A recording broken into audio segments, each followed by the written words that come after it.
Did you know, under the labor code, may guaranteed retirement benefits ang bawat empleyado kung umabot ka na ng 60 to 65 years old at nakapagtrabaho ka na ng at least 5 years, entitled ka sa retirement pay.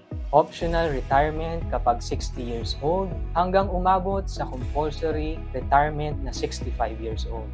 Ito ay at least 1/2 month salary for every year of service. Kasama na ang 13th month pay at service incentive leave. In the case of Rural Bank of Nabunturan versus NLRC, the Supreme Court said that if there's any doubt, retirement benefits should favor the employees to make sure that employees get the proper benefits that they deserve. Kaya tandaan, retirement isn't the end. It's your reward for years of hard work.